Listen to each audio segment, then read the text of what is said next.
Introduction. अगर आपसे कोई ये कहे कि आप अपने दिमाग से किसी भी बीमारी का इलाज कर सकते हैं, तो आप उस व्यक्ति को क्या कहेंगे? हो सकता है आप उसे अंधविश्वासी कहें, यहां तक कि ऐसा भी हो सकता है कि कुछ लोग उसे पागल भी घोषित कर दें। लेकिन हम आपको बताएंगे कि ये बात पूरी तरह से गलत नहीं है। आप अपने दिमाग से किसी बीमारी का इलाज भले ही ना कर पाएं, लेकिन हम इतना जरूर कह सकते हैं कि आपके दिमाग की शक्ति के बिना कोई भी दवाई आपको ठीक नहीं कर सकती है। बॉलीवुड में एक फिल्म काफी फेमस हुई थी जिसका नाम था लुटेरा। इस फिल्म में हीरोइन ये मान लेती है कि वो अब कभी भी अपनी बीमारी से ठीक नहीं होगी, और जब उसके घर के सामने लगे एक पेड़ पर लगा आखिरी पत्ता गिर जाएगा तो उस वक्त वो भी इस दुनिया को अलविदा कह देगी।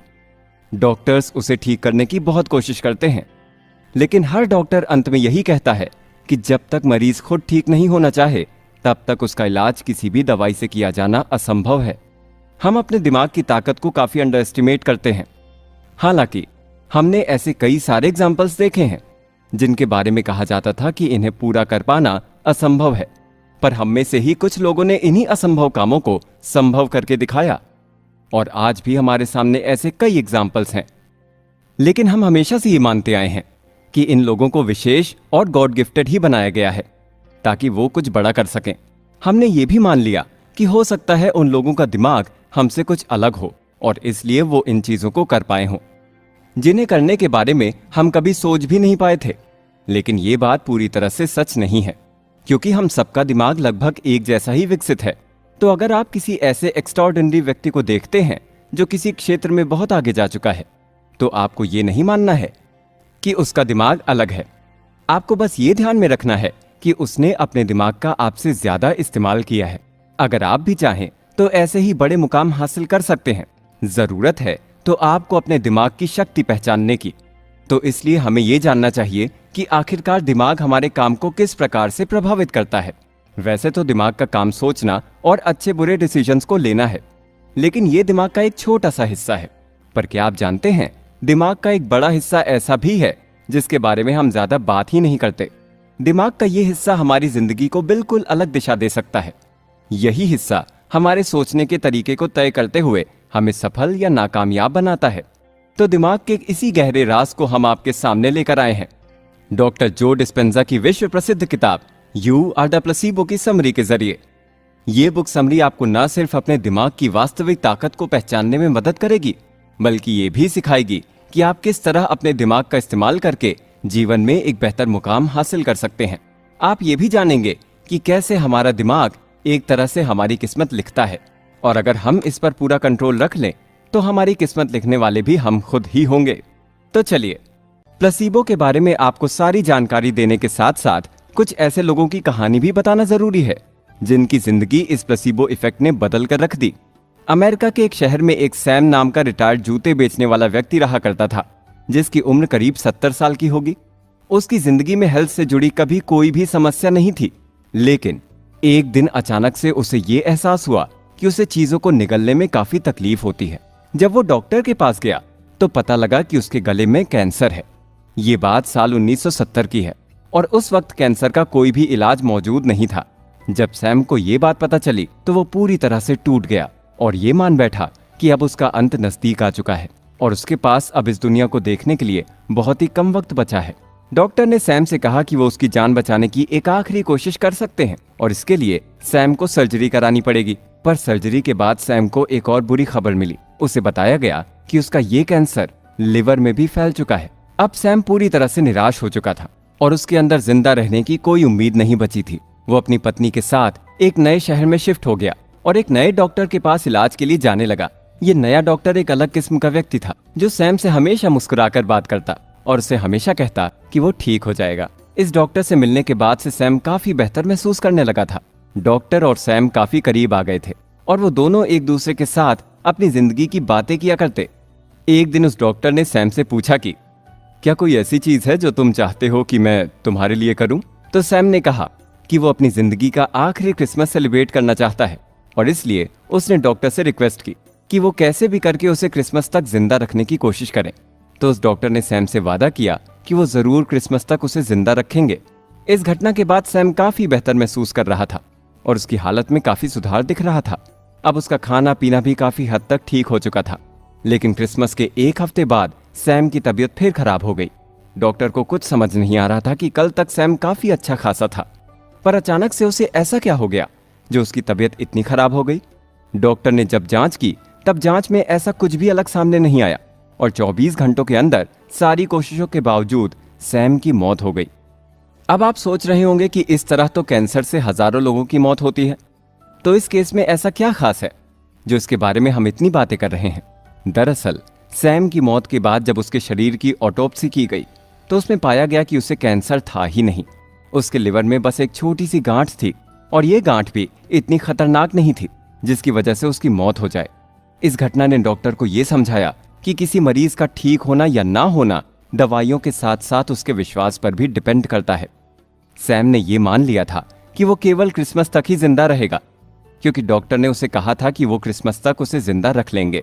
इस वजह से उसमें एक नया विश्वास आ गया था कि क्रिसमस तक उसे जिंदा रहने में कोई दिक्कत नहीं आएगी, और इसका असर उसकी सेहत पर भी दिखा जब उसकी तबीयत काफी ठीक होने लगी थी। पर क्रिसमस खत्म होने के बाद सैम ने मन ही मन ये मान लिया था कि अब वो जिंदा नहीं बच पाएगा, जिसका नतीजा ये हुआ कि वो केवल एक ऐसी बीमारी के बारे में सोचते हुए मर गया जो उसे कभी थी ही नहीं। यहीं से हम बात करना शुरू करेंगे प्लेसीबो की। चलिए आपको शुरू से बताते हैं कि आखिरकार प्लेसीबो है क्या। मेडिकल की भाषा में प्लेसीबो का मतलब होता है मरीज के दिमाग में वहम पैदा करके उसे ठीक करना।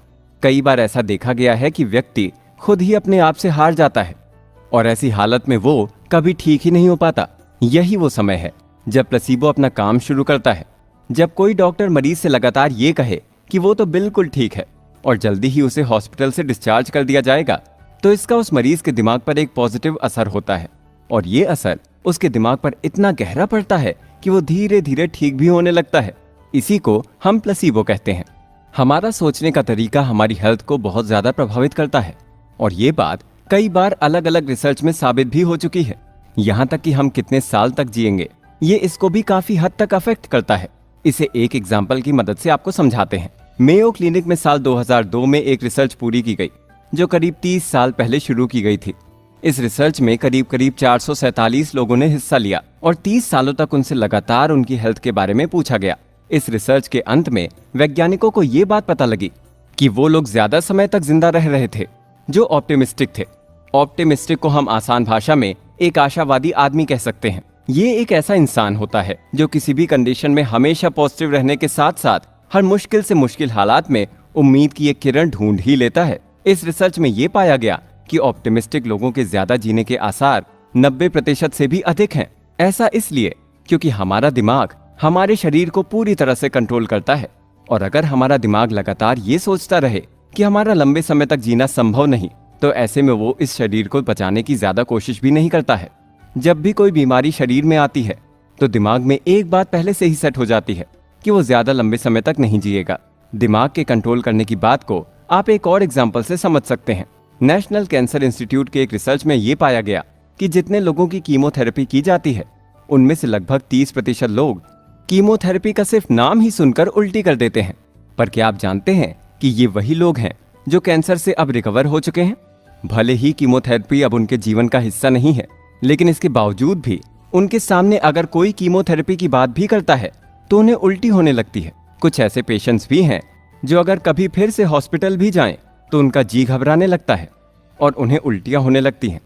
ऐसा इसलिए क्योंकि उनका दिमाग उन पुराने अनुभवों को एकदम अच्छी तरह से याद रखता है और हमारे शरीर में केवल उन एक्सपीरियंसेस के बारे में सोचने से ही बदलाव होना शुरू हो जाता है।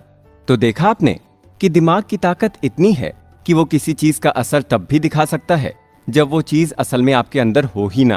प्लेसीबो को लेकर एक और रिसर्च की गई और इस बार रिसर्च पार्किंसन बीमारी के मरीजों पर की गई थी। पार्किंसन डिसीज में आपके दिमाग का एक हिस्सा धीरे धीरे खत्म होने लगता है, जिसकी वजह से आप अपने हाथों और पैरों की मूवमेंट को कंट्रोल नहीं कर पाते और इसलिए आपके हाथ और पैर कांपने लगते हैं। इस रिसर्च को करने के लिए वैज्ञानिकों ने इन मरीजों से कहा कि उन्हें एक ऐसी नई दवा दी जा रही है जिसकी वजह से उनके शरीर का कांपना कम हो जाएगा। ऐसा कहकर उन्हें एक इंजेक्शन लगाया गया और कुछ दिनों के बाद ये देखा गया कि लगभग सभी मरीज के सिम्टम्स अब कुछ न कुछ हद तक कम हुए थे। हैरानी की बात तो ये है कि इनमें से किसी को भी ऐसी कोई विशेष दवा नहीं दी गई थी जिसकी वजह से ऐसा हो सके। उन्हें तो बस नॉर्मल सलाइन का इंजेक्शन दिया गया था ताकि उनको ऐसा वहम हो कि उन्हें एक खास दवाई दी गई है। बाद में वैज्ञानिकों ने जब इन मरीजों के दिमाग को देखा तो समझ में आया कि इन मरीजों के दिमाग में डोपामिन पहले से लगभग 2 गुना बन रहा था।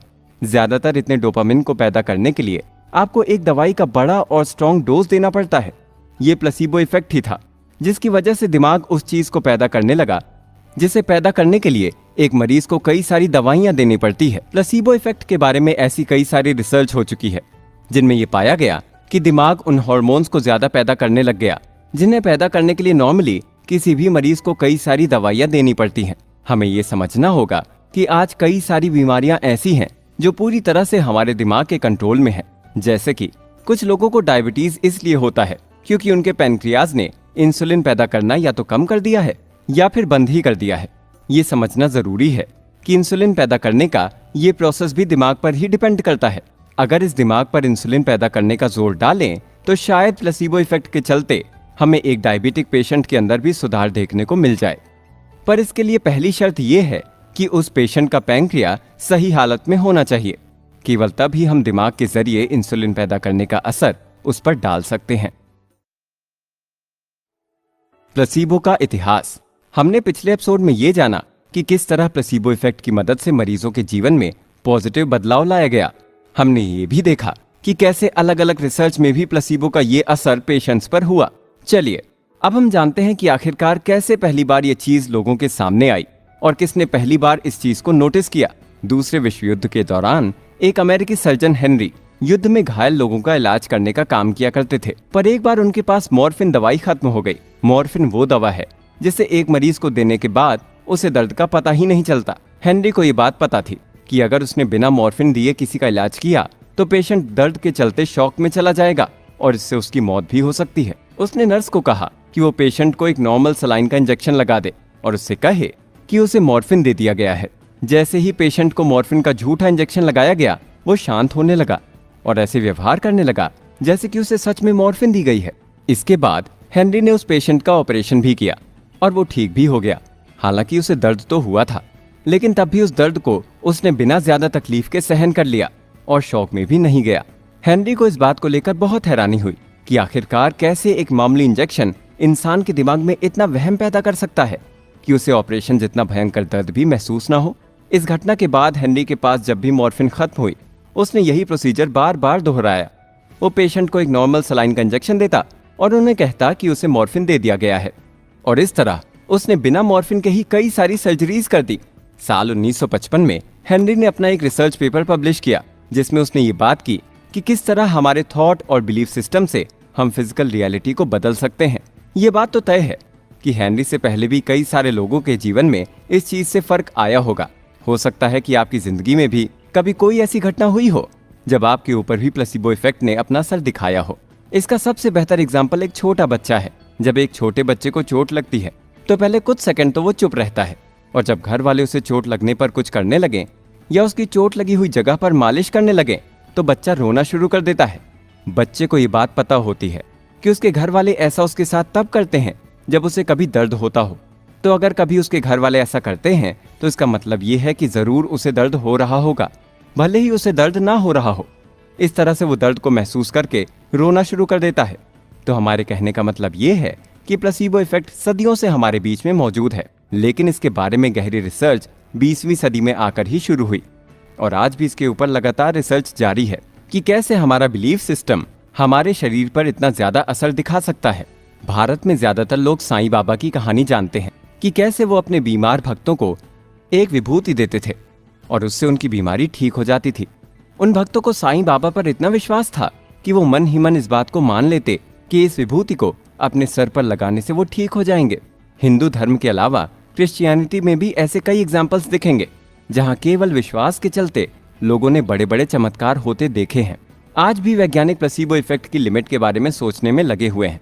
वो ये जानना चाहते हैं कि आखिरकार इस रहस्यमयी ताकत की सीमा क्या है और किस हद तक इसका असर लोगों पर पड़ सकता है।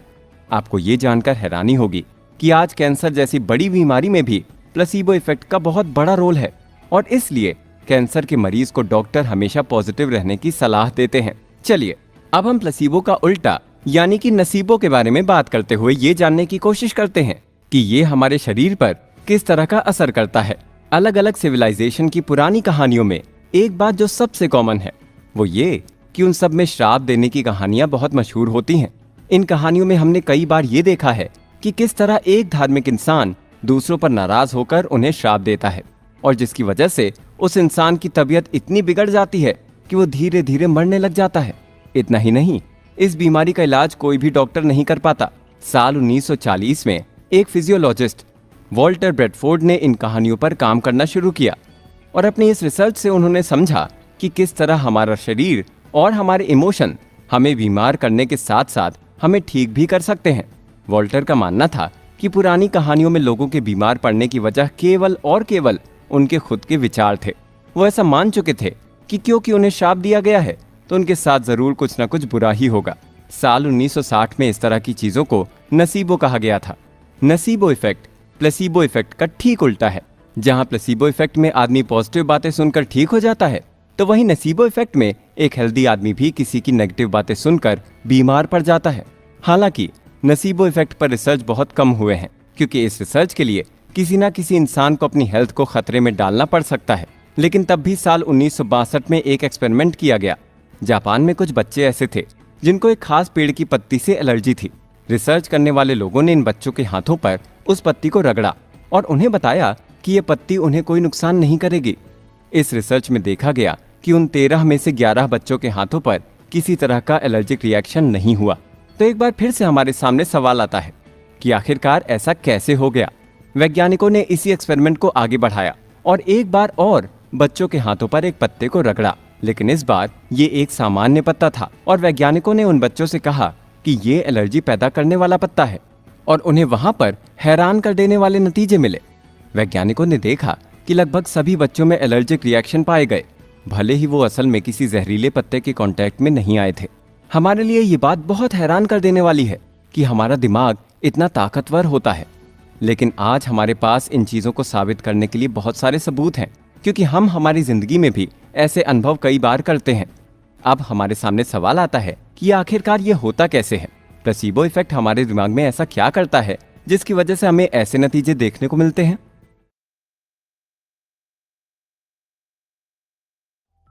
प्लेसीबो इफेक्ट का हमारे दिमाग पर असर।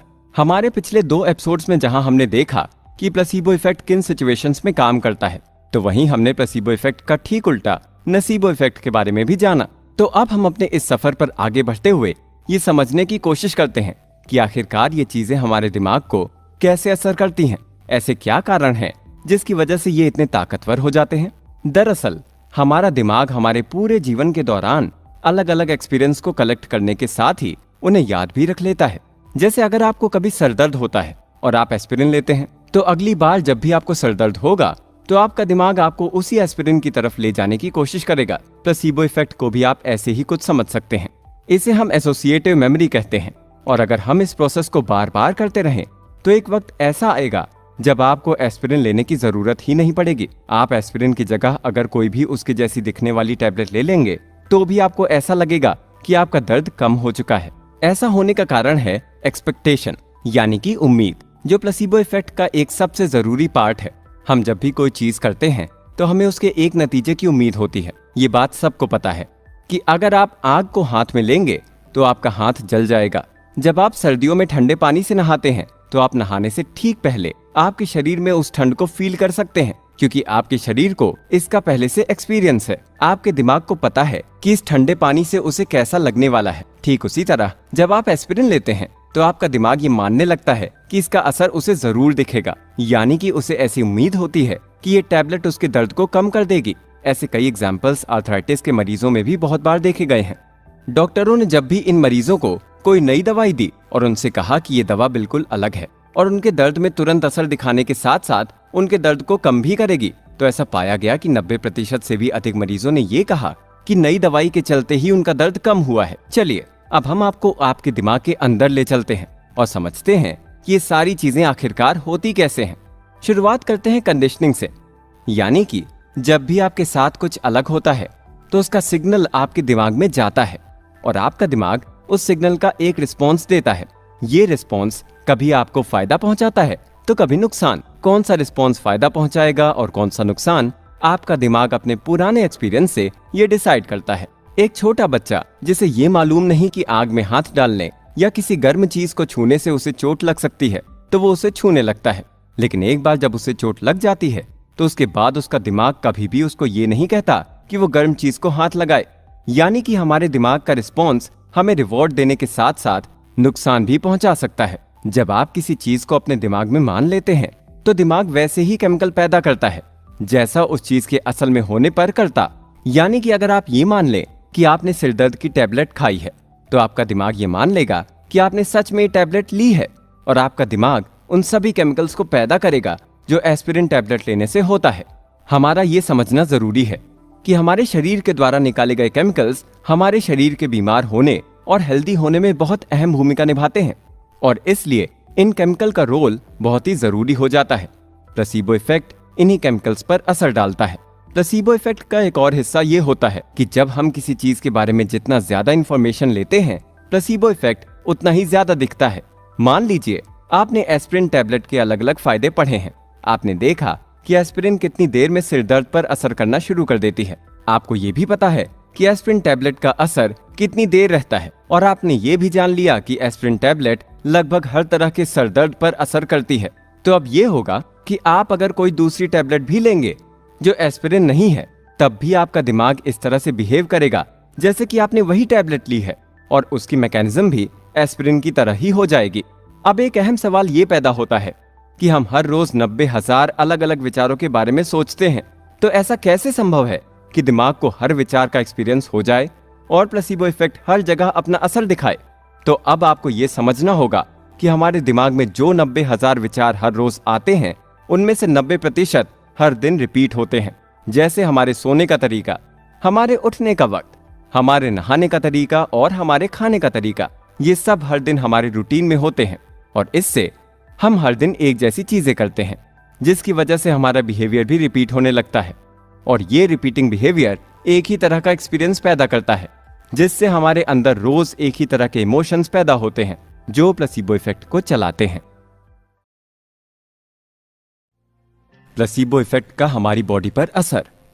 हमारे पिछले एपिसोड में हमने देखा कि कैसे प्लेसिबो इफेक्ट हमारे दिमाग के अंदर काम करता है, जिसकी वजह से हमें उसके नतीजे देखने को मिलते हैं। लेकिन किसी बदलाव के लिए केवल हमारा दिमाग में कुछ होना काफी नहीं है। दिमाग के साथ साथ आपके शरीर में भी कई सारी चीजों का बदलाव होना आवश्यक है, और तभी हमें उसके नतीजे देखने को मिलते हैं। साल 1981 में साइकोलॉजिस्ट एलन लिंगर ने एक रिसर्च करने की सोची। उस रिसर्च में उन्होंने 70 से 80 की उम्र के 8 लोगों को बोस्टन में बुलाया। उन 8 लोगों को 5 दिनों के लिए वहां रखा जाने वाला था, और उनसे ये कहा गया कि आपको ऐसे बिहेव करना है जैसे कि आप फिर से जवान हो गए हैं, और अब आप अपनी आज की उम्र से कम 22 साल छोटे हैं। एक और ग्रुप जो कि उसी उम्र का था, उन्हें भी यही बात कही गई, लेकिन उन्हें ये नहीं कहा गया कि आप ये ना सोचे कि आप बूढ़े नहीं हैं। उन्हें सिर्फ इतना कहा गया कि आप केवल अपनी जवानी के दिनों के बारे में सोचते रहिए। जब पहला ग्रुप उस जगह पर पहुंचा तो उन्होंने देखा कि उसके आसपास की सारी चीजों को इस हिसाब से रखा गया है ताकि वो खुद को जवान महसूस कर सकें। उन्हें उस वक्त फिल्में और टीवी शो भी वही दिखाए गए जो उनके जवानी के दिनों में चलते थे।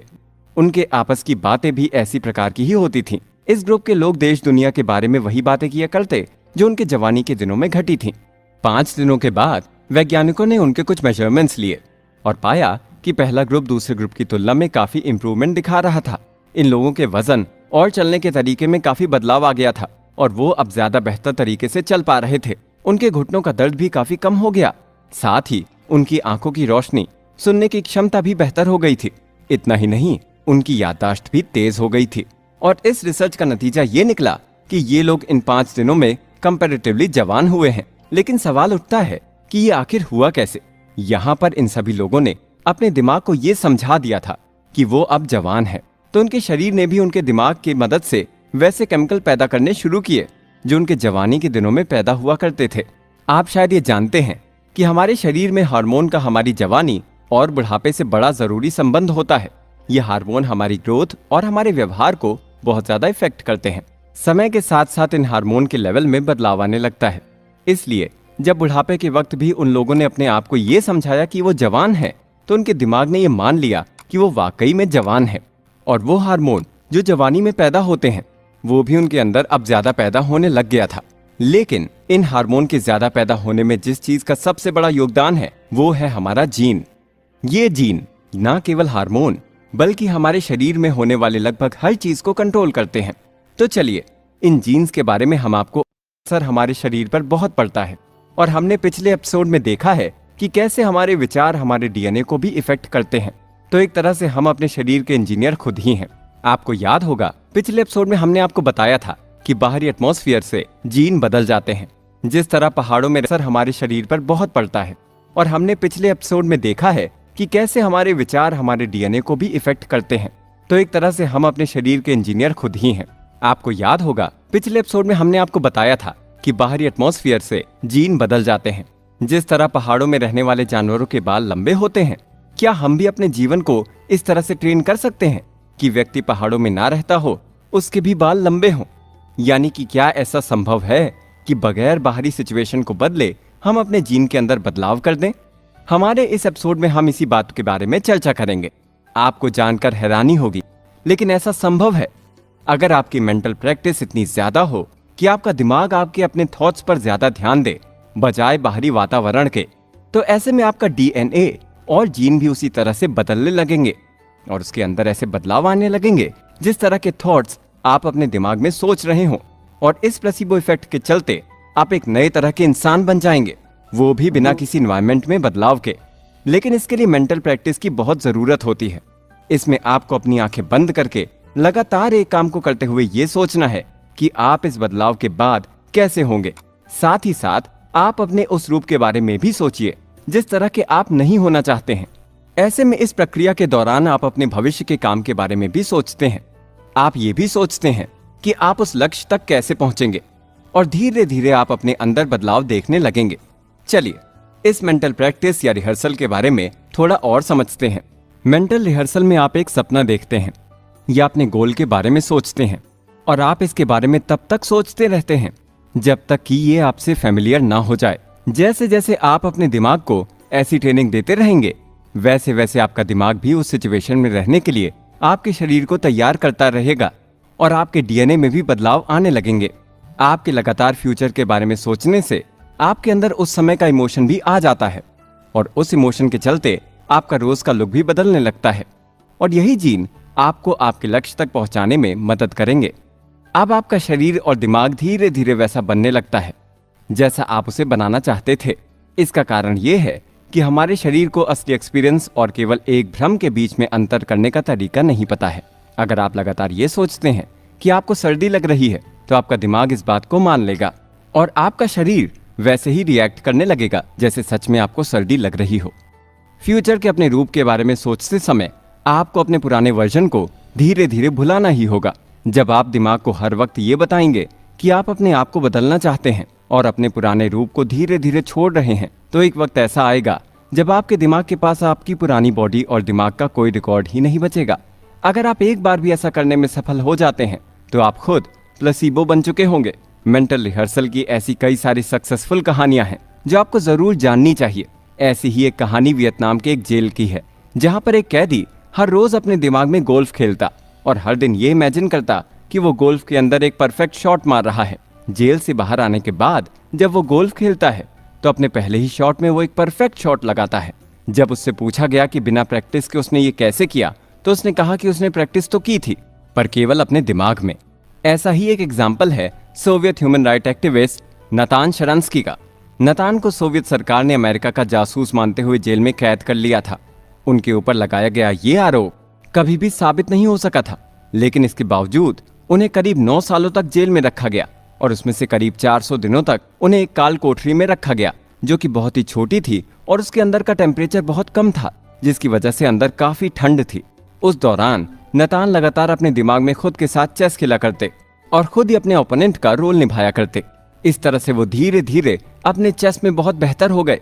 बाद में जब उन्हें जेल से रिहा किया गया तो वो इजराइल चले गए, और जब साल 1996 में world chess champion Garry Kasparov एक चेस कंपटीशन के लिए इजराइल आए तो नतान ने उन्हें मैच में हरा दिया था।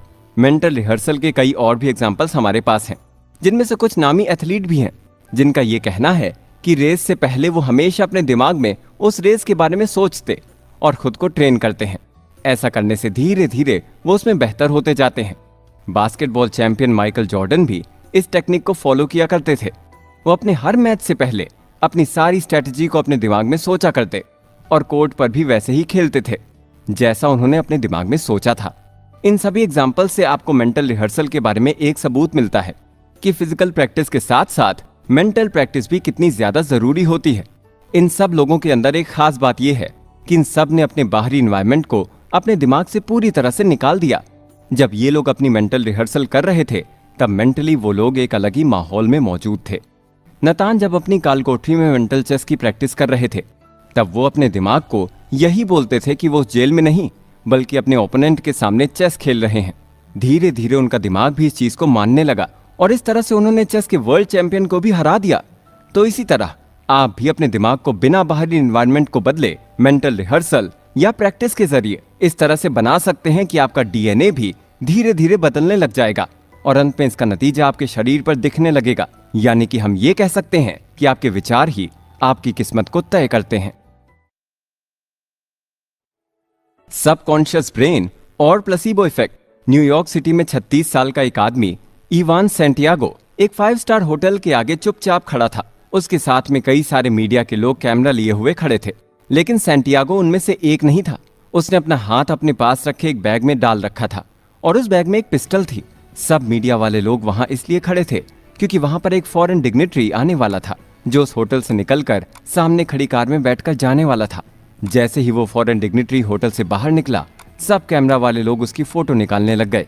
लेकिन उसी वक्त सैंटियागो ने अपने बैग से बंदूक निकालकर उस आदमी को लगातार 3 बार गोली मारी, जिससे उस आदमी की उसी वक्त मौत हो गई। तभी सैंटियागो के पास एक टॉम नाम का व्यक्ति आया और उसके कंधे पर हाथ रखकर कहने लगा कि मेरे 5 तक गिनने तक तुम पूरी तरह से रिफ्रेश हो जाओगे। और वो 5 तक गिनता है। ऐसा करते ही सैंटियागो ऐसे होश में आया मानो वो नींद से उठा हो। बाद में पता लगा कि सैंटियागो को हिप्नोटाइज किया गया था। लेकिन क्या ऐसा संभव है कि एक आदमी को हिप्नोटाइज करके एक अनजान व्यक्ति का कत्ल करवा दिया जाए? इस पूरी घटना के दौरान वहां पर कुछ रिसर्चर्स भी मौजूद थे जिन्हें सैंटियागो एक ही दिन पहले मिला था, जब उन्होंने 150 लोगों का एक ग्रुप बनाया था। धीरे धीरे उनमें से लोगों को छांटना शुरू किया गया और उनमें से करीब 10% लोग ऐसे पाए गए जो हिप्नोसिस के लिए ससेप्टेबल थे। अपने ग्रुप को छोटा करने के लिए ये वैज्ञानिक इन 20 पार्टिसिपेंट्स को एक रेस्टोरेंट में लेकर गए और वहां उन्हें ये बताया गया कि इस रेस्टोरेंट की कुर्सियां बहुत ज्यादा गर्म हैं और जैसे ही वो लोग इन कुर्सियों पर बैठेंगे तो इतनी ज्यादा गर्मी होने के कारण वो अपने कपड़े भी उतारने लगेंगे। उन्होंने ऐसा इसलिए किया ताकि वो उन लोगों को बाहर कर सकें जो अब तक हिप्नोटाइज होने का नाटक कर रहे थे। जैसे ही वो 20 लोग कुर्सियों पर बैठे तो उनमें से 4 लोग बोलने लगे कि कुर्सी बहुत ज्यादा गर्म है और ये भी कहने लगे कि रेस्टोरेंट में बहुत ज्यादा गर्मी होने के कारण वो अपनी पैंट और शर्ट उतार रहे हैं। इस टेस्ट को पास करने वाले 4 लोगों को अगले टेस्ट की ओर ले जाया गया, जहां पर उन्हें कुछ ऐसा करने के लिए कहा गया जो कोई भी केवल दिखावे के लिए नहीं कर सकता है। इन 4 को कहा गया कि आपको बिल्कुल ठंडे पानी से भरे हुए एक बाथ टब में उतरना है। इस बाथ टब का पानी इतना ठंडा था कि वो लगभग जमने की कगार पर था। इन सभी पार्टिसिपेंट्स के हार्ट रेट, ब्रीथिंग रेट सब रिकॉर्ड की जा रही थी। उन 4 लोगों को ये कहा गया कि इस बाथ टब का पानी काफी सुहावना है और ये ठंडा तो बिल्कुल भी नहीं है। जब बारी बारी से उन्हें बाथ टब में उतारा गया तो उनके शरीर में उन बदलावों के दिखने की उम्मीद थी जो बदलाव नॉर्मली किसी इंसान के इतने ठंडे पानी में उतरने पर दिखते हैं। इस टेस्ट को कोई भी व्यक्ति केवल दिखावे के लिए पास नहीं कर सकता था और इसमें पास होने के लिए वाकई में आपको हिप्नोटाइज होना पड़ता था। 4 में से 3 पार्टिसिपेंट वाकई में बहुत ज्यादा हिप्नोटाइज थे और उनमें से एक था सैंटियागो, जो करीब 2 मिनट तक उस बाथ टब में रुका रहा। सैंटियागो की हार्ट रेट इस पूरे एक्सपेरिमेंट के दौरान बहुत ज्यादा नहीं बढ़ी थी और उसके फिजिकल टेस्ट से ऐसा लग रहा था कि वो वाकई में ठंडे पानी की बजाय एक गुनगुने पानी के बाथ टब में बैठा है। सैंटियागो को वहां ये कहकर बुलाया गया था कि वहां पर एक फिल्म के लिए ऑडिशन चल रहे हैं और क्योंकि उस दिन के ऑडिशन में वो पास हो गया इसलिए उसे अगले दिन फिर से आने के लिए कहा गया है। अगले दिन सैंटियागो वहां पर आया तो उसके हाथ में बंदूक देकर उसे कहा गया कि उसे उस फॉरेन डिग्निटरी को मारना है। उस वक्त सैंटियागो को हिप्नोटाइज कर दिया जा चुका था। फिर बाद में सैंटियागो को जब होश में लाया गया और उससे पूछा गया कि क्या उसे कुछ याद है कि उसने क्या किया है, तो उसने कहा कि उसे कुछ भी याद नहीं है। ये कहानी आपको काफी हैरान कर देने वाली लग रही होगी, लेकिन ऐसा नामुमकिन नहीं है। हमारे दिमाग के 2 हिस्से होते हैं, एक कॉन्शियस और दूसरा सबकॉन्शियस। सबकॉन्शियस दिमाग का वो हिस्सा होता है जिस पर हमारा सीधा सीधा कंट्रोल नहीं होता है। हम रात को सोते वक्त अपनी पोजीशन बदलते रहते हैं। ये हमारे सबकॉन्शियस दिमाग के काम का ही एक एग्जाम्पल है। लेकिन अब ऐसे कई सारे तरीके सामने आने लगे हैं जिनमें यह पाया गया है कि हमारे सबकॉन्शियस दिमाग को भी हम ट्रेन कर सकते हैं और इसके आधार पर हम कुछ ऐसे काम कर सकते हैं जो हमारा कॉन्शियस माइंड हमें कभी भी करने की इजाजत नहीं देता है। सैंटियागो के साथ में भी ऐसा ही हुआ, क्योंकि उसके सबकॉन्शियस माइंड को ट्रिगर कर दिया गया था और उसके बाद वो किसी का खून करने जैसा काम करने के लिए भी राजी हो गया। इस हिप्नोसिस के 3 स्टेज होते हैं: एक्सेप्टेंस, बिलीफ और सरेंडर। सबसे पहले हम किसी बात को स्वीकार करते हैं, जिसे एक्सेप्टेंस कहा जाता है। आपने अक्सर हिप्नोटाइज करने वाले लोगों को कुछ चीजें बताते हुए देखा होगा, जैसे कि आपको अब नींद आ रही है, आप धीरे धीरे सो रहे हैं इत्यादि। एक बार सामने वाला व्यक्ति इन चीजों को एक्सेप्ट यानी कि स्वीकार कर लेता है तो उसके बाद में वो धीरे धीरे उसका सबकॉन्शियस माइंड इस चीज पर और ज्यादा भरोसा करने लग जाता है और अंत में वो सामने वाले व्यक्ति के आगे सरेंडर कर देता है, या यूं कहें वो उस बात को पूरी तरह से मानता है और अब उसका दिमाग उस कंडीशन में आ चुका है कि वो उसे बताई गई हर चीज को कर देगा, वो भी बिना कुछ सोचे या समझे। ये जानना जरूरी है कि सबकॉन्शियस दिमाग की बातें आपको अक्सर याद नहीं रहती हैं। आपको समझना होगा कि सबकॉन्शियस दिमाग वो हर चीज कर सकता है जो हमारा कॉन्शियस दिमाग करता है। कॉन्शियस दिमाग की चीजें हमारे दिमाग में मेमोरी के तौर पर स्टोर हो जाती हैं, पर सबकॉन्शियस दिमाग के साथ ऐसा कुछ भी नहीं होता। आप जब नींद में कोई सपना देखते हैं तो अक्सर लोग कहते हैं कि उन्हें अपना सपना याद नहीं रहता है। ऐसा इसलिए क्योंकि सपना देखने के दौरान हमारा सबकॉन्शियस हिस्सा ज्यादा एक्टिव होता है और इस वजह से हमें हमारा सपना ज्यादा याद नहीं रहता। वहीं सपने में जब हम करवट बदलते हैं तो वो भी हमें याद नहीं रहता है, क्योंकि ये काम भी हमसे हमारे सबकॉन्शियस दिमाग ने करवाया है। तो कहने का अर्थ ये है कि हिप्नोसिस के अंदर भी हमारे सबकॉन्शियस दिमाग को काबू में किया जाता है और उसी के जरिए हमसे अलग अलग काम करवाए जाते हैं जिनका हमें अंदाजा भी नहीं होता कि वो काम हमने किए हैं। आपको जानकर हैरानी होगी कि हमारा सबकॉन्शियस माइंड करीब करीब हमारे दिमाग का 95% हिस्सा बनाता है, तो वहीं हमारा कॉन्शियस दिमाग केवल 5% हिस्सा बनाता है।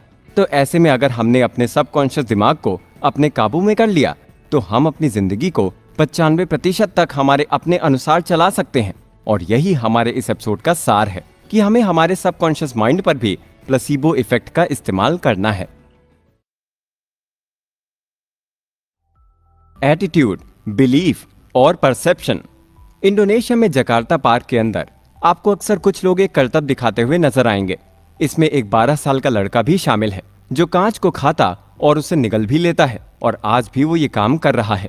इतने सालों से ऐसा करने के बावजूद उसे कभी भी इससे जुड़ी कोई बीमारी नहीं हुई, ना उसके शरीर में इसकी वजह से कोई चोट लगी। ये केवल इंडोनेशिया की ही बात नहीं है। आप पाएंगे कि कई सारे लोग किसी भगवान में भरोसा रखकर इस तरह की चीजें किया करते हैं। ऐसा नहीं है कि ये लोग इन चीजों को फेक तरीके से करते हैं।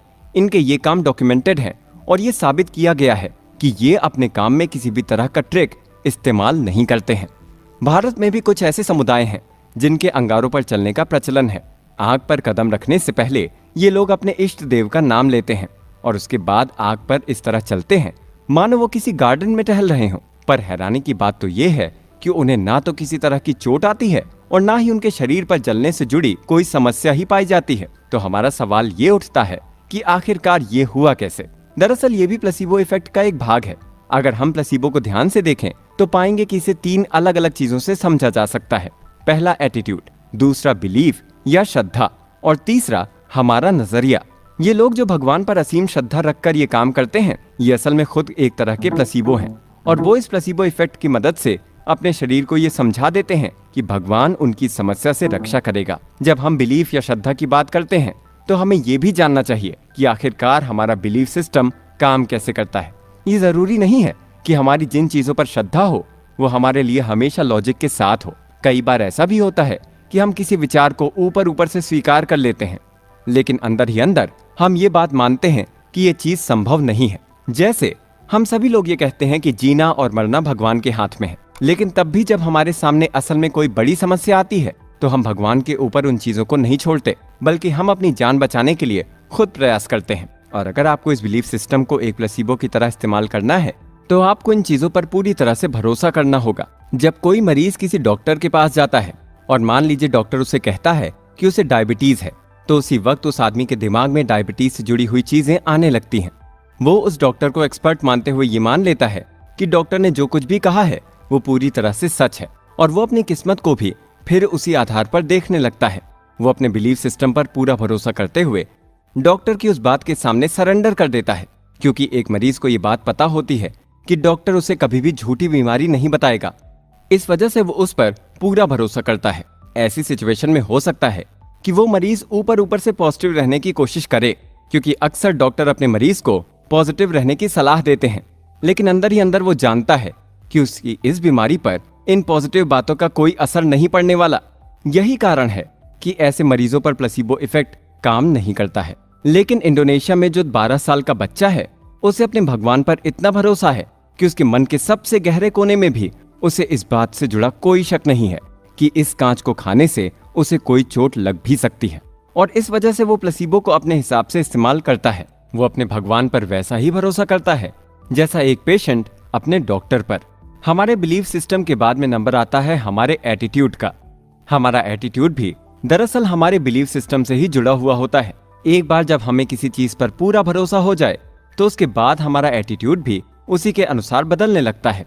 जैसे भारत में जो लोग आग पर चलने का करतब दिखाते हैं, वो हर दिन आग पर कदम रखने से पहले अपने भगवान को याद करते हैं, और इस दौरान उनके मन में 1% भी संदेह नहीं होता कि वो इसे पार नहीं कर पाएंगे।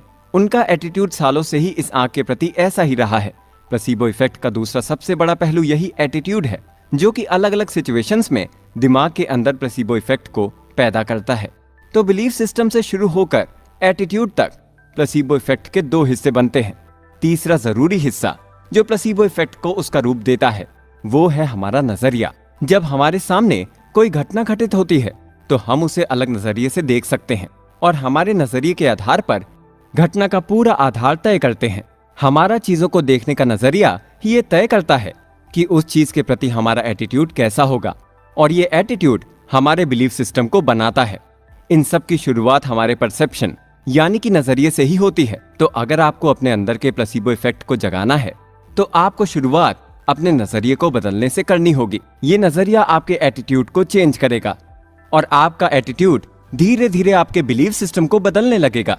और जब एक बार आपका बिलीफ सिस्टम बदलने लगेगा, तब आप ये देखने लगेंगे कि आप अपने आप के लिए प्लेसिबो बन चुके हैं, और हर मुश्किल समय में आप अपने आप को उससे बाहर निकालने के लिए काबिल बन चुके हैं।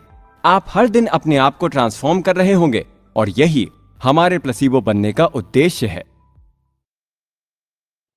Quantum mind. रियलिटी क्या है? रियलिटी का मतलब ऐसी चीजें जिन्हें हम देख, महसूस और समझ सकते हैं, उनको हमने अब तक रियलिटी मान रखा है। एक एटम के अंदर क्या घटनाएं होती हैं, इसके बारे में अब तक हमें पूरी जानकारी नहीं है, और इसलिए ये हमारे रियलिटी का हिस्सा नहीं है। लेकिन रियलिटी की डेफिनेशन इससे बहुत आगे होने के साथ ही असल में हमारी सोच से भी परे है, और इसके लिए आपको क्वांटम फिजिक्स को समझना पड़ेगा। आइजैक न्यूटन की थ्योरी के आने के बाद उनके प्रिंसिपल्स ने हमारे समाज को बदल कर रख दिया था। उस वक्त तक यूनिवर्स को 2 हिस्सों में बांटा गया था, पहला मैटर और दूसरा माइंड मैटर। मैटर की स्टडी का मतलब होता था मटेरियलिस्टिक दुनिया की स्टडी, और इसका जिम्मा था विज्ञान के सर पर। और वहीं दूसरी ओर दिमाग के बारे में वैज्ञानिक ज्यादा कुछ पता नहीं कर पा रहे थे। उन्हें लगता था कि दिमाग के बारे में कुछ भी प्रेडिक्शन करना या कुछ नियम निकालना लगभग असंभव है, और इसलिए ये जिम्मा धर्म गुरुओं ने अपने सिर पर ले लिया। कहने का मतलब ये है कि अगर हम देखें तो फिजिक्स में ग्रेविटेशन लॉज हैं, जिससे हम ब्रह्मांड की कई सारी घटनाओं को समझा सकते हैं।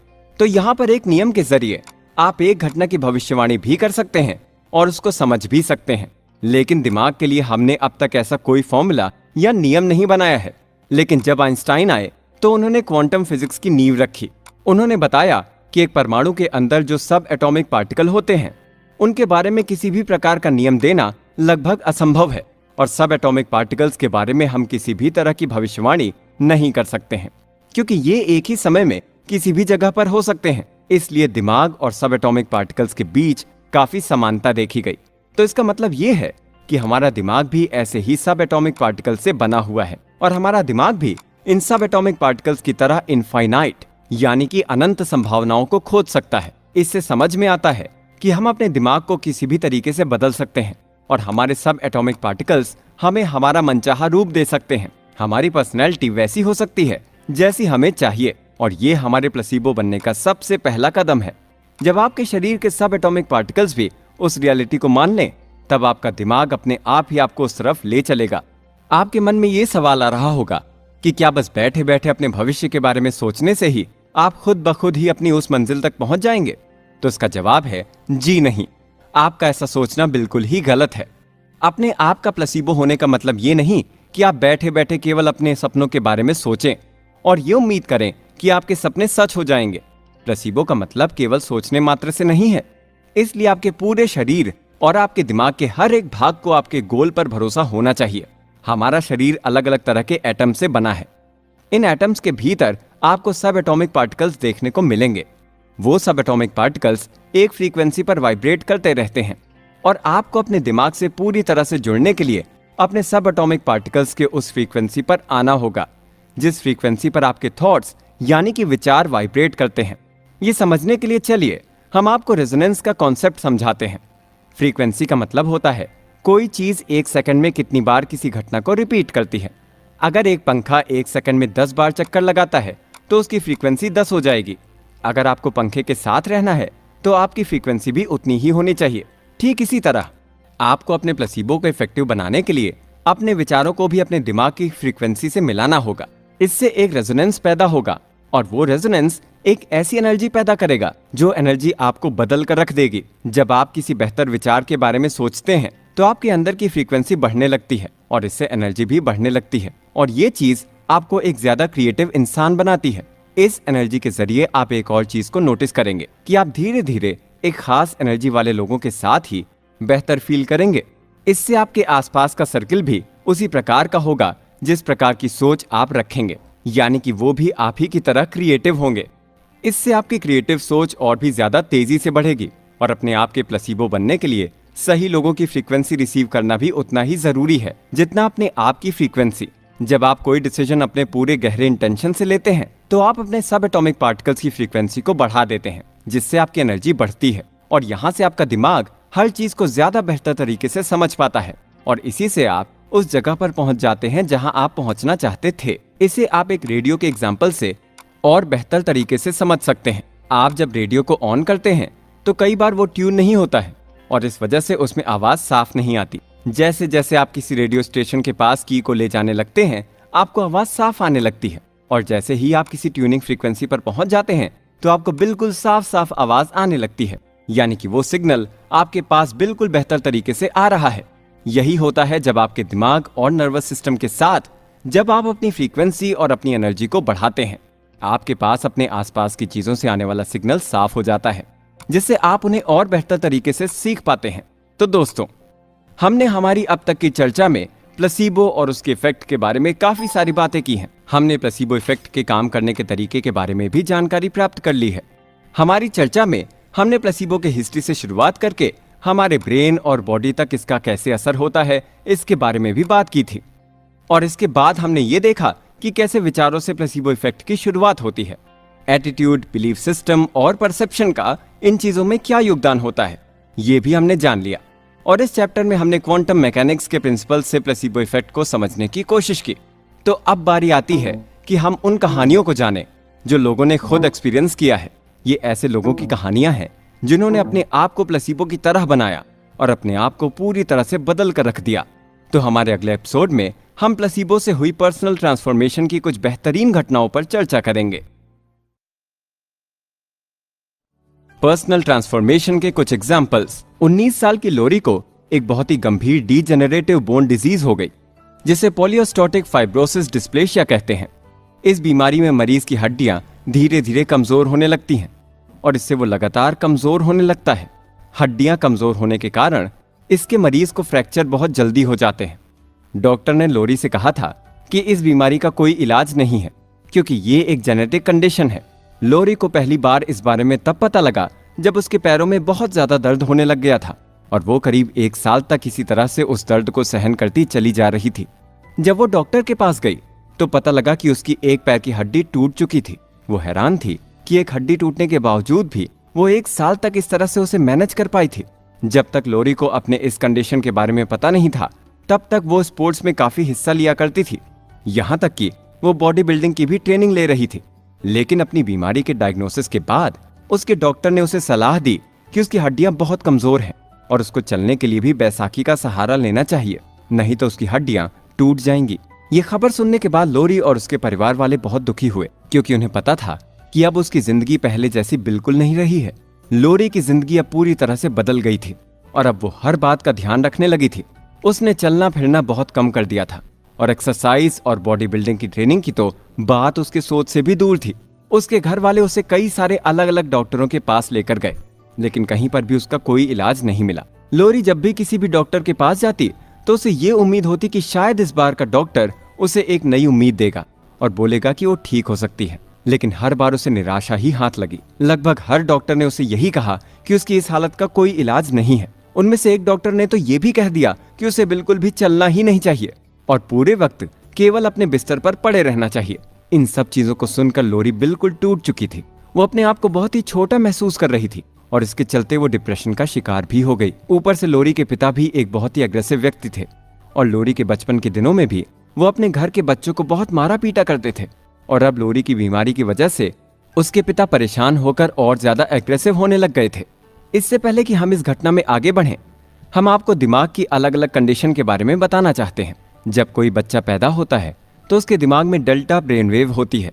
12 साल तक आते आते उनके दिमाग में थीटा ब्रेन वेव आने लगती है और जवानी के दिनों में उनके अंदर बीटा ब्रेन वेव आती है। शुरुआत की 2 ब्रेन वेव एनालिटिकल माइंड को इतना ज्यादा नहीं बढ़ाती हैं और इसलिए बच्चे कोई डिसीजन लेने से पहले बहुत ज्यादा सोचते नहीं हैं। उनके साथ जो भी घटना होती है वो उस एक्सपीरियंस को अपने दिमाग में बैठा लेते हैं और ये याद रखते हैं कि उन्हें कौन सा एक्सपीरियंस किस वजह से मिला है। बच्चों का अपने पेरेंट्स के साथ कैसा रिश्ता होगा ये भी उसी पर डिपेंड करता है। अब लोरी के केस में भी उसके बचपन की ऐसी कई सारी यादें थीं जिसकी वजह से आज उसकी जिंदगी ऐसी हो गई थी। इसका मेन कारण ये था कि जब बचपन में उसके पिता उसे मारा करते तब वो अपने आप को कमजोर और हताश महसूस किया करती थी और इस बीमारी की वजह से भी वो धीरे धीरे वैसा ही महसूस करने लग गई थी। यही वजह थी कि लोरी अपनी इस बीमारी से उबर ही नहीं पा रही थी। लेकिन इस बीमारी की वजह से लोरी की रियलिटी भी बदल रही थी। बीमार होने की वजह से उसको हर जगह पर स्पेशल ट्रीटमेंट मिलता था। बस में सीट मिलने से लेकर उसके दोस्तों का उसके लिए लाइन में खड़े होने तक। एक भीड़ भाड़ वाले रेस्टोरेंट में भी उसको स्पेशल ट्रीटमेंट मिलता था और धीरे धीरे वो इस बीमारी पर डिपेंड होती जा रही थी, क्योंकि उसे इस बीमारी से इमोशनल बेनिफिट मिल रहा था जो कि उसे काफी पसंद आ रहा था और धीरे धीरे ये बीमारी ही उसकी पहचान बन गई। लोरी को जब इस चीज का एहसास हुआ तो उसने सोच लिया कि उसे इस तरह से नहीं रहना है और इसलिए उसने अपने आप को बदलने का मन बना लिया और वो फिर से स्पोर्ट्स में पहले की तरह हिस्सा लेने लग गई। उसे लगने लगा कि अगर वो अपने आप को थोड़ा पुश करे तो वो थोड़ी और ज्यादा हेल्दी हो जाएगी, लेकिन इसका ठीक उल्टा हुआ, वो और ज्यादा बीमार पड़ गई। इस घटना के बाद लोरी का डिप्रेशन और एंजाइटी और भी ज्यादा बढ़ गई। 30 साल की उम्र तक आते आते लोरी एक बूढ़े बुजुर्ग वाली जिंदगी जीने लग गई थी। वो पूरा दिन बिस्तर पर पड़ी रहती और अब वो किसी तरह का कोई काम भी नहीं कर रही थी। लोरी की बीमारी के बारे में खास बात ये थी कि जब वो व्हील चेयर या बैसाखी का इस्तेमाल नहीं करती थी तब वो काफी हेल्दी लगती थी। लोगों को यकीन भी नहीं होता था कि वो कमजोर है। लेकिन ये सब तब बदला जब साल 2009 में लोरी इस किताब के लेखक से मिली। लोरी ने लेखक से सबसे पहले यही सवाल पूछा कि क्या वाकई में हम अपने दिमाग को और अपने शरीर को बदल सकते हैं। जब लेखक ने कहा कि हाँ, तो लोरी पहली बार किसी उम्मीद को देख रही थी। लोरी ने अपने आप को बदलने के लिए उन सभी प्रिंसिपल्स को इस्तेमाल करना शुरू किया जो लेखक ने उसे बताए थे। उसने अपने दिमाग में मेंटल रिहर्सल का काम करना शुरू किया और अपने आप का नया रूप बनाने की उसने ठान ली थी। कुछ ही सालों के बाद लोरी बिना किसी सहारे के चल रही थी। वो काफी खुश थी और अब उसने अपने आप को स्वीकार कर लिया था। अब उसमें बदलाव आना शुरू हो चुका था और जब 2012 में उसने अपना चेकअप करवाया तो उसे डॉक्टरों ने बताया कि उसकी हालत में काफी सुधार हुआ है। लोरी ने हर दिन अपने आप को बदलने के बारे में सोचा। उसने अपने अंदर का एनवायरनमेंट बदला और उसने अपनी पहचान उस बीमारी से अलग बनाई। उसने अपनी पढ़ाई फिर से शुरू कर दी और अब वो लोगों से बात करने में हिचकिचाती नहीं थी। अपने नए रूप के साथ साथ वो अपने पास्ट को बदलने की भी कोशिश कर रही थी। उसने अपनी नई जिंदगी में खुद को एकदम हेल्दी माना, जिसमें वो अपनी मर्जी के स्पोर्ट्स खेल सकती थी और धीरे धीरे उसे इस बात का विश्वास होने लग गया था कि उसके सोचने से उसकी बॉडी में सुधार आ रहा है और इस वजह से अंत में उसके जीने के तरीके में भी फर्क आ गया और लोरी उस बीमारी से पूरी तरह से छुटकारा पाने में सफल हुई। लोरी के बाद एक और इंसान की हम यहाँ बात करेंगे और वो है कैंडिस। कैंडिस एक रिलेशनशिप में थी जो ठीक नहीं चल रही थी। उसके और उसके बॉयफ्रेंड के बीच में बहुत ज्यादा झगड़े हुआ करते थे। दोनों ही एक दूसरे के ऊपर बहुत ज्यादा शक किया करते और इसके चलते कैंडिस बहुत दुखी और डिप्रेस रहने लगी। वो अपने इस नए स्ट्रेसफुल इमोशन की एडिक्ट बन चुकी थी। उसे लगने लगा था कि उसकी पर्सनैलिटी ही ऐसी है। यहाँ हम देख सकते हैं कि कैसे कैंडिस का एक्सटर्नल एनवायरनमेंट उसको कंट्रोल करता है और उसके सोचने और महसूस करने के तरीके को भी इफेक्ट कर रहा है। उसके इमोशंस बदलने लगे थे और वो इस तरह से व्यवहार करने लग गई थी जैसे कोई नशे का एडिक्ट करता है।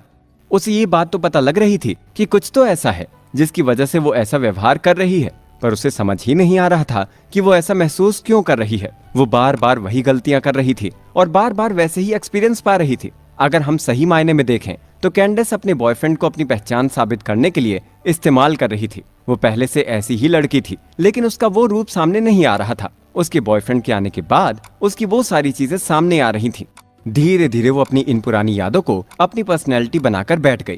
लगातार चलते इस स्ट्रेस की वजह से अब उसके शरीर में भी काफी बदलाव आने लग गए थे। उसके बाल गिरने लग गए, उसे सिरदर्द होने लग गया, नींद नहीं आती थी, वजन बढ़ने लग गया और ऐसे कई और लक्षण उसके अंदर दिखने लग गए थे। कैंडिस की बीमारी उसके खुद की वजह से ही हुई है। अपनी रिलेशनशिप के बारे में सोचते ही वो स्ट्रेस में आ जाती थी, लेकिन तब भी उसने अपने बॉयफ्रेंड से ब्रेकअप नहीं किया था। उसे ये बात पता थी कि उसके साथ ऐसा हो रहा है। कैंडिस चाहती थी कि उसके साथ ऐसा ना हो और वो अपनी जिंदगी की जिम्मेदारी खुद ले, लेकिन तब भी वो ऐसा करने में सफल नहीं हो पा रही थी और उसका शरीर इसकी कीमत भुगत रहा था। साल 2010 में कैंडिस अपने इस हालत को लेकर एक डॉक्टर के पास गई और वहां पर उसे पता लगा कि उसे हाशिमोटो नाम की बीमारी हो चुकी है। ये एक ऑटो इम्यून डिसीज है जिसके अंदर मरीज का इम्यून सिस्टम खुद ही उसकी थायराइड ग्लैंड पर हमला करने लगता है, जिसकी वजह से शरीर में थायराइड की बहुत कमी हो जाती है। इस बीमारी में मरीज का वजन लगातार बढ़ता है, वो डिप्रेशन में रहने लगता है और उसे पैनिक अटैक आने लगते हैं। इतना ही नहीं, और भी कई सारी समस्याएं इसमें देखने को मिलती हैं। कंसल्टेशन के दौरान डॉक्टर ने कैंडिस को बताया कि उसकी ये हालत जेनेटिक कारणों से है और इसमें दवाई कुछ भी असर नहीं करेगी।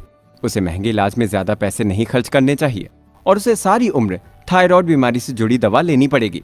इस घटना के बाद कैंडिस पूरी तरह से शॉक में थी, लेकिन अगले ही पल उसने अपने आप को संभाला और उसी वक्त उसने सोच लिया था कि वो अपनी जिंदगी में बदलाव ला कर रहेगी।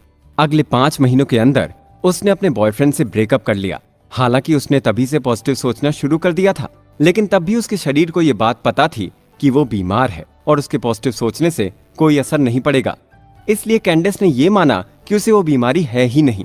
उसने डॉक्टर की कही बात को नकार दिया और अपने आप को कहा कि बीमार होना और स्वस्थ होना केवल और केवल दिमाग का खेल है। उसे अब पूरा भरोसा था कि उसके दिमाग में नए विचार आ रहे हैं जो उसकी हेल्थ को और बेहतर करेंगे और अब वो एक डिफरेंट एटीट्यूड के साथ बदलाव की उम्मीद कर रही थी। कैंडिस के बाद चलिए हम बताते हैं आपको एक और इंसान की कहानी, जिसका नाम है जेनी। जेनी की उम्र करीब करीब 60 वर्ष की है और वो एक बिजनेस वुमन है जो कि अपनी कंपनी के साथ साथ अपने परिवार को भी बखूबी संभालती है। उसके 5 बच्चे हैं और इतनी जिम्मेदारी के चलते उसकी जिंदगी काफी हेक्टिक हो गई थी।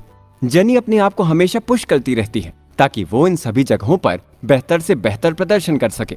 उसके साथ ही इसलिए उसे सुपर वुमन कहा करते थे। लेकिन ये सब जनवरी 2008 में खत्म हो गया, जब एक बार जेनी अपने घर जा रही थी तो थोड़ी ही दूरी पर वो अचानक से गिर गई और उस दिन के बाद से वो बिल्कुल भी बेहतर महसूस नहीं कर सकी। एक ही रात में उसकी जिंदगी पूरी तरह से बदल गई। जब वो डॉक्टर के पास गई तो उसे पता लगा कि उसे एक बड़ी ही गंभीर बीमारी है जिसे सेकेंडरी प्रोग्रेसिव मल्टीपल स्क्लेरोसिस कहते हैं। इसमें हमारा इम्यून सिस्टम हमारे नर्वस सिस्टम पर अटैक करने लगता है, जिसकी वजह से हमारे शरीर में कई सारी दिक्कत आने लगती है। जेनी अब बहुत सारी कोशिश करने के बाद भी अपने काम में उतना बेहतर प्रदर्शन नहीं कर पा रही थी और अब उसकी जिंदगी में हर छोटे से छोटे काम के लिए उसे दूसरे लोगों की मदद की जरूरत पड़ने लगी।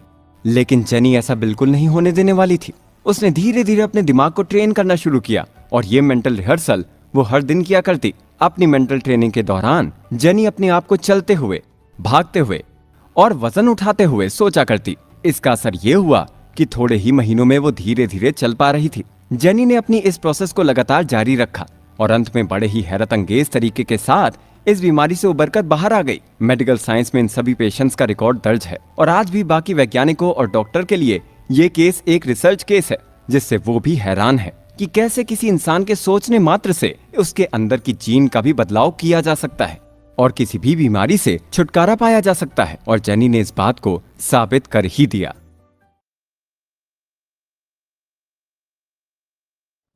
You are the placebo. हमने हमारे अब तक के सफर में प्लेसिबो के बारे में लगभग सारी जानकारी जान ली है। हमने प्लेसिबो से मिलने वाली कुछ जिंदगियों के बारे में भी देखा, लेकिन अब सबसे बड़ा सवाल जो आता है वो ये है कि आप इस प्लेसिबो को अपने फायदे के लिए कैसे इस्तेमाल कर सकते हैं। कैसे आप खुद एक प्लेसिबो की तरह काम कर सकते हैं और अपनी जिंदगी को बदल सकते हैं। इस किताब का अंतिम उद्देश्य यही है कि ये आपको प्लेसिबो बना सके और अपनी जिंदगी में ऐसा व्यक्तित्व हासिल कर सकें आप जिसकी आपको तलाश है।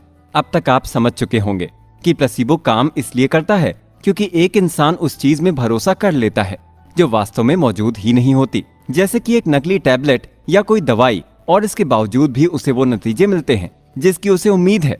हमने ये भी देखा कि इस कंडीशन में आदमी अपने आप को इन चीजों के सामने पूरी तरह से सरेंडर कर देता है। उसे इसके आउटकम के बारे में कोई भी जानकारी नहीं होती।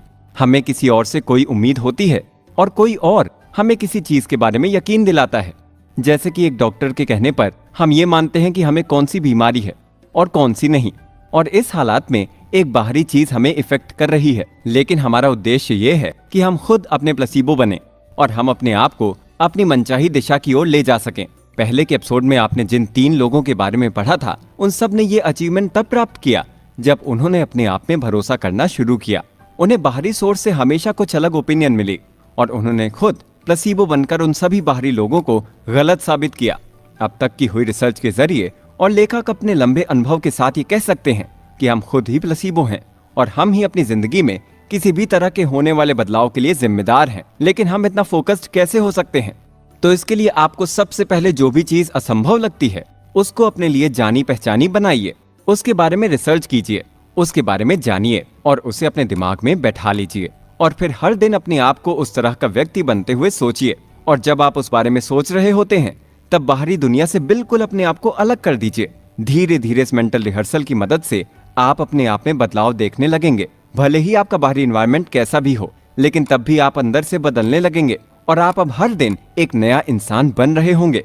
इस पूरी बात का सार ये निकलता है कि नॉर्मली हमारी बाहरी दुनिया हमें अंदर से बदल देती है, पर हमारी अंदर की दुनिया भी हमें अंदर से बदल सकती है। लेकिन हमें हमारी अंदर की दुनिया से खुद को अंदर और बाहर दोनों तरफ से बदलना है। और इसके लिए आपको सबसे पहले जो भी चीज हासिल करनी है उसके ऊपर भरोसा रखना शुरू कीजिए। अब आपको कोई झूठी गोलियां लेने की जरूरत नहीं पड़ेगी क्योंकि आप खुद प्लेसिबो बन चुके हैं। आपको किसी एक्सटर्नल स्टिमुलेशन की जरूरत भी नहीं है। आप जो भी अपने आप को कहेंगे आपका दिमाग वही मान लेगा। अगर आप अपने दिमाग को कहेंगे कि आपको दर्द नहीं हो रहा है तो आपको दर्द नहीं होगा, और इसी तरह से आप अपनी बायोलॉजी को बदलने लगेंगे। आपको एक बड़ी ही रोचक बात बताते हैं कि अगर हम अपने आसपास देखेंगे तो हम पाएंगे कि 90% से भी ज्यादा लोग अपने आप में भरोसा रखते हैं। हर व्यक्ति को अपने ऊपर कॉन्फिडेंस होता ही है, लेकिन उनका कॉन्फिडेंस एक लिमिटेड लेवल तक होता है।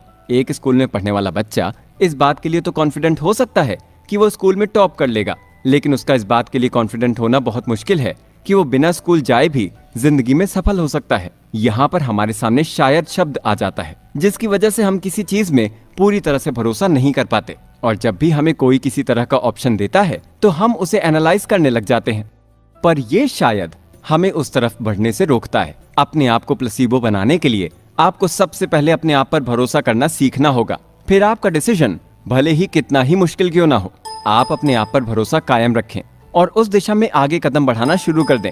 जब आप एक बार अपनी मेंटल रिहर्सल शुरू कर दें, उसके बाद आप साथ ही साथ आपके अंदर आने वाले बदलावों को भी नोटिस करना शुरू कर दें, ताकि आप ये जान सकें कि अब आप सही दिशा में आगे बढ़ रहे हैं।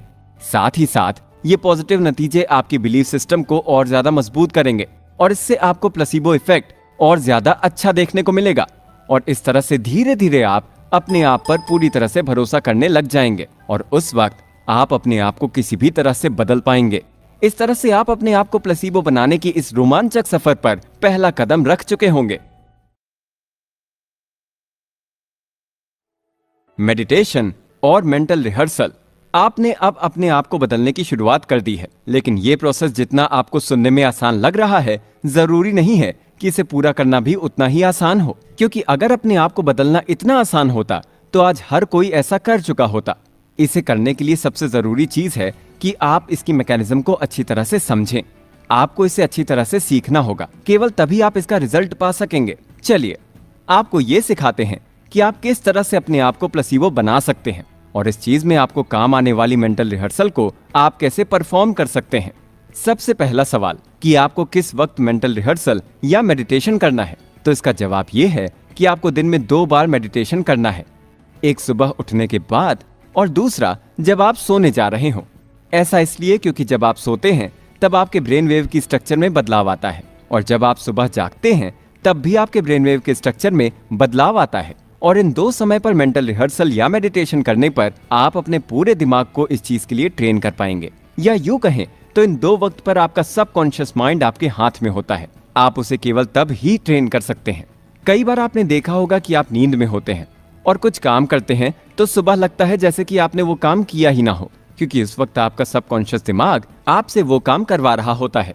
ये उदाहरण हम लगभग सभी लोगों में देख सकते हैं। अब बारी आती है दूसरे जरूरी सवाल की, और वो ये है कि हमें ये मेडिटेशन कहाँ करना चाहिए। तो आपके मेडिटेशन करने के लिए सबसे बेहतर जगह वही होगी जहाँ आपको कोई भी डिस्ट्रैक्ट ना करे, क्योंकि आपके लिए ये बहुत जरूरी है कि आप बाहरी दुनिया से अपने आप को पूरी तरह से अलग कर दें। आपको बाहरी दुनिया की बिल्कुल भी भनक नहीं होनी चाहिए और आप हर दिन उसी जगह पर मेडिटेट करें। यहाँ आपको ये बात ध्यान में रखनी है कि आपको मेडिटेशन अपने बिस्तर पर नहीं करनी है, साथ ही साथ आपको लेटे लेटे भी मेडिटेशन नहीं करना है। आपको कोशिश ये करनी है कि या तो कुर्सी पर बैठकर या फिर जमीन पर बैठकर ही आप मेडिटेशन करें। केवल तभी आप इसके बेहतर नतीजों की उम्मीद कर सकते हैं। अगर आप चाहें तो आप रिलैक्सिंग, शांत और धीमी आवाज में कोई म्यूजिकल इंस्ट्रूमेंट बजा सकते हैं, लेकिन ध्यान रहे कि इसमें लिरिक्स नहीं होने चाहिए, क्योंकि इससे आपका ध्यान भटकने लगेगा। म्यूजिक बजाने का फायदा ये भी है कि इससे आप अपने आसपास के थोड़े बहुत शोर शराबे से दूर हो सकते हैं। और यहाँ पर एक और बात ध्यान रखने की है कि आप उस तरह का म्यूजिक भी ना सुने जिससे आपकी कोई याद जुड़ी हो, क्योंकि तब आप किसी अलग तरह के ख्यालों में डूबने लगेंगे। इस बात का भी ध्यान रखें कि आपके आसपास कोई भी चीज की ज्यादा खुशबू या बदबू ना आ रही हो, क्योंकि ऐसी चीजें आपको बाहरी दुनिया से जोड़ सकती हैं और जिसके कारण आप मेडिटेट ठीक से नहीं कर पाएंगे। साथ ही साथ आपको अपनी बॉडी को कंफर्टेबल भी रखना है। आपके कपड़े कंफर्टेबल होने चाहिए, ज्यादा टाइट कपड़े ना पहने। अपनी घड़ी या दूसरी कोई भी प्रकार की ज्वेलरी अगर आपने पहन रखी है तो उसे उतार दीजिए। कंफर्टेबल कपड़े इसलिए जरूरी हैं क्योंकि ये आपको बाहरी दुनिया से पूरी तरह से अलग करने में मदद करेंगे। मेडिटेशन के दौरान आपका अपने शरीर पर ध्यान बिल्कुल नहीं होना चाहिए। बीच बीच में हो सकता है कि आपको अपने शरीर पर खुजली आने जैसी छोटी छोटी चीजें देखने को मिल सकती हैं, लेकिन आपको उन सब पर बिल्कुल भी ध्यान नहीं देना है। ये चीजें बस आपको अपनी मेडिटेशन से दूर करने के लिए आपके सामने आती रहेंगी। अगर आप चश्मा पहनते हैं तो आप उसे भी उतार लीजिए। मेंटल रिहर्सल या मेडिटेशन शुरू करने से ठीक पहले आप पानी पी लें और बाथरूम भी जाकर आएं, ताकि मेडिटेशन के दौरान ये सब चीजें आपको बिल्कुल भी डिस्टर्ब ना करें। आप जब मेडिटेशन के लिए बैठें तो आपकी कमर बिल्कुल सीधी होनी चाहिए, आपकी बॉडी रिलैक्स होनी चाहिए, लेकिन इतनी भी रिलैक्स नहीं कि आपको नींद ही आ जाए। शुरुआत में आप देखेंगे कि आपको धीरे धीरे नींद आने लगेगी, लेकिन इस बात की चिंता मत कीजिए, क्योंकि थोड़े समय बाद आपके शरीर को उसकी आदत पड़ जाएगी और आप मेडिटेशन पर और ध्यान दे पाएंगे। धीरे धीरे आप ऐसी स्टेज में पहुंचेंगे जहां पर आप फोकस्ड होंगे, लेकिन साथ ही साथ रिलैक्स्ड भी। आप बाहरी दुनिया से बिल्कुल अलग हो जाएंगे और जो म्यूजिक आपके पास बज रहा था वो आपको ऐसा लगने लगेगा जैसे आपसे बहुत ज्यादा दूरी पर बज रहा हो। इस वक्त समझ लेना चाहिए कि आप मेडिटेशन की गहरी अवस्था में जा रहे हैं और आपका सबकॉन्शियस माइंड एक्टिव हो रहा है। एक और जरूरी सवाल जो हमारे दिमाग में आता है वो ये है कि हमें आखिरकार कितने समय तक मेडिटेशन करना चाहिए। तो इसका जवाब ये है कि आपका मेडिटेशन 45 मिनट से 1 घंटे के बीच में होना चाहिए। मेडिटेशन को सुबह और शाम को करने की एक वजह ये भी है कि इस समय आपके दिमाग में कोई और काम करने के लिए नहीं होगा और इस वजह से आप वक्त को लेकर ज्यादा सोचेंगे नहीं। आप मेडिटेशन के खत्म होने के समय के लिए अपनी घड़ी में अलार्म लगा सकते हैं, ताकि आपके सेशन खत्म होने पर आपको उसका पता लग जाए। ध्यान रखें, समय आपके मेडिटेशन में डिस्ट्रैक्शन का कारण नहीं बनना चाहिए। बाहरी दुनिया के साथ साथ आपको समय से भी दूरी बनाकर रखनी है।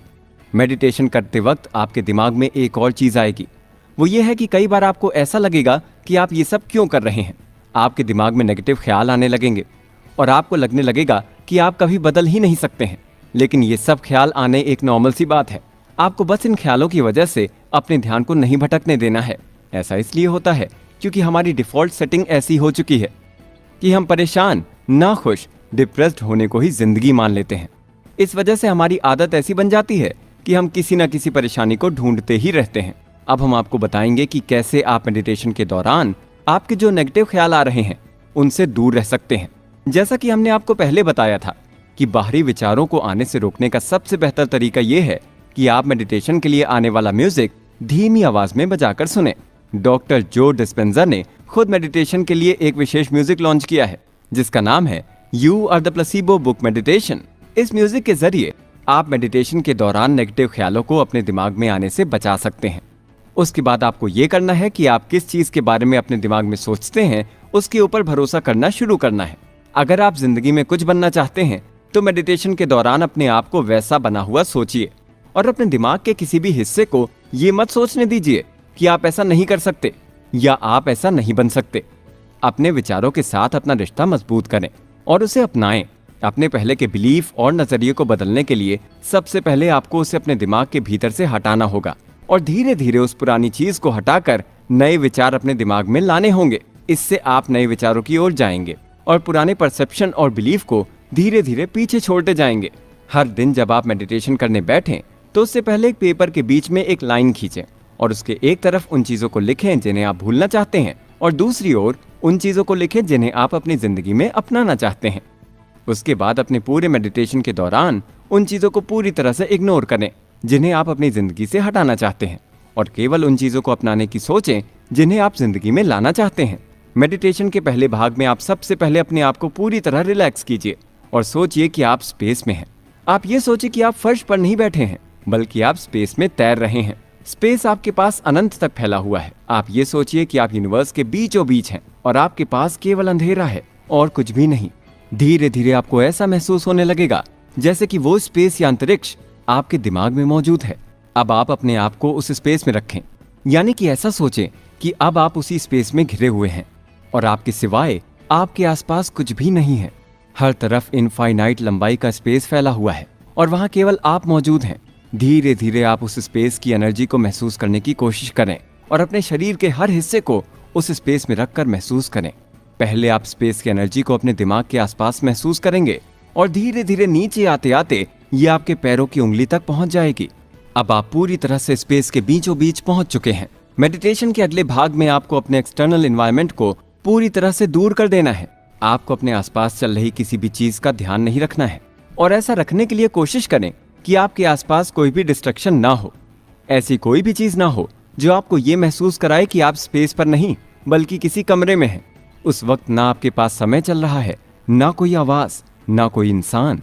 आप बस अपनी सोच में डूबे हुए हैं और अपने आप की एनर्जी को महसूस कर रहे हैं। आप न फ्यूचर के बारे में सोच रहे हैं न पास्ट के बारे में। करीब 15 मिनट तक आपको इसी तरह से मेडिटेशन करना है। मेडिटेशन के तीसरे भाग में आपको उस चीज के बारे में सोचना है जिसे आप बदलना चाहते हैं और आप उस वक्त ये सोचिए कि आप इसे बदल चुके हैं। अब आप एक नई पर्सनैलिटी अपनाने वाले हैं। उसके बाद आप ये सोचिए कि आपको किस बिलीफ या परसेप्शन को अपने भीतर रखना है और फिर लगातार उसके बारे में सोचते रहिए। ये मेडिटेशन की सबसे जरूरी स्टेज है। उस वक्त आपका सबकॉन्शियस माइंड एक्टिव होता है और आप उसे जिस तरह से ट्रेन करना चाहते हैं वैसे ट्रेन कर सकते हैं। अपने आप को अपने सबकॉन्शियस माइंड के सामने सरेंडर कर दीजिए। आपका नया बिलीफ अपने आप ही आपके भीतर जाने लगेगा। इस फीलिंग को अब पूरी तरह से याद कर लीजिए और धीरे धीरे आप वापस अपनी दुनिया में आने की कोशिश कीजिए। जिस तरह से आप सबकॉन्शियस लेवल तक गए थे ठीक उसका उल्टा करके आपको वापस नॉर्मल दुनिया में आना है। धीरे धीरे आपको अपने आसपास की चीजों को महसूस करना है और अंत में आपको अपनी आंखें खोलनी है। इस चीज को अपनी रोज की आदत बना लीजिए और थोड़े ही समय बाद आप देखेंगे कि you are the actual placebo, यानी कि आप ही वास्तविक प्लेसिबो हैं। कंक्लूजन। दोस्तों, यू आर द प्लेसिबो किताब की समरी को सुनने के बाद आप समझ गए होंगे कि हमारी असल ताकत हमारे खुद के अंदर होती है और हमारा दिमाग ही हमारे सफल और असफल होने की वजह है। हम खुद ही ये डिसाइड करते हैं कि हमें अपनी जिंदगी में किस मुकाम तक पहुंचना है। लेकिन जब हम अपने आसपास देखते हैं तो हमें पता लगता है कि हम अक्सर अपने आप को बाहरी दुनिया से अफेक्टेड होने देते हैं। हम उनके ओपिनियन को अपने दिमाग में बैठा लेते हैं और फिर उसी को हम अपनी पर्सनैलिटी बना लेते हैं। अगर कोई व्यक्ति हमें ये कहता है कि आप दिखने में अच्छे नहीं हैं, तो हम उस बात को अपने दिमाग में बैठा लेते हैं और फिर सारी उम्र उसी पर्सनैलिटी को लेकर आगे बढ़ते हैं। कोई हमें कहता है कि हम कोई काम नहीं कर पाएंगे और हम उस बात को मान लेते हैं। हम अपने आप पर और हमारी काबिलियत पर शक करने लग जाते हैं और यहीं से हम जिंदगी में पीछे रहने लग जाते हैं। ये किताब हमें सिखाती है कि हम जैसे भी हैं वो सिर्फ और सिर्फ हमारी खुद की वजह से है और हम अपने आप को बदल भी सकते हैं। अपने आप को बदलने के लिए हमें किसी बाहरी ताकत की जरूरत नहीं है। हमारे दिमाग की ताकत से हम अपने आप को और अपनी जिंदगी को आसानी से बदल सकते हैं। बस जरूरत है तो एक फोकस्ड माइंड की। इस किताब में हमने सीखा कि कैसे हम इस फोकस्ड माइंड को बना सकते हैं। आज हमारे दिमाग में हर एक सेकंड में हजारों ख्याल आते हैं। अपने आप को बदलने के लिए हमारा इन ख्यालों को कंट्रोल करना बहुत जरूरी है, क्योंकि ये ख्याल ही ये बात डिसाइड करते हैं कि हम फ्यूचर में कहाँ जाएंगे और कैसे बनेंगे। ये किताब शुरुआत है आपके नए भविष्य की। इसमें हमें सीखने को मिलता है कि कैसे अगर हम अपने आप को कोई बात समझा दें और अपने दिमाग को बता दें कि आप कोई काम कर ही लेंगे, तो उस वक्त आपको कोई भी आदमी उस काम को पूरा करने से रोक नहीं सकता है। हमें हमारे दिमाग की ताकत का पता लगता है और कैसे हमारा दिमाग न केवल हमारे शरीर में बल्कि जेनेटिक लेवल पर भी बदलाव ला सकता है। जिन जेनेटिक बीमारियों को आज तक इनक्योरेबल यानी कभी ठीक ना हो सके वैसा बताकर हमने हमारी जिंदगी को निराशा में झोंक दिया था, प्लेसिबो इफेक्ट के बाद में हमें समझ में आता है कि हमारे दिमाग की हिम्मत से हम अपने शरीर में किसी भी तरह का बदलाव ला सकते हैं। जिन बीमारियों का मेडिकल साइंस में कोई इलाज नहीं है, वो सभी बीमारियां केवल हमारे इस फोकस्ड माइंड से ठीक की जा सकती हैं। ये किताब हमें रास्ता दिखाती है कि कैसे हम इस फोकस्ड माइंड तक पहुंचें और हम खुद एक प्लेसिबो बने। तो आप हमें कमेंट करके ये जरूर बताएं कि हमारी ये पेशकश आपको कैसी लगी। आगे भी ऐसी ही रोचक और इंफॉर्मेटिव बुक समरीज सुनने के लिए आप बने रहिए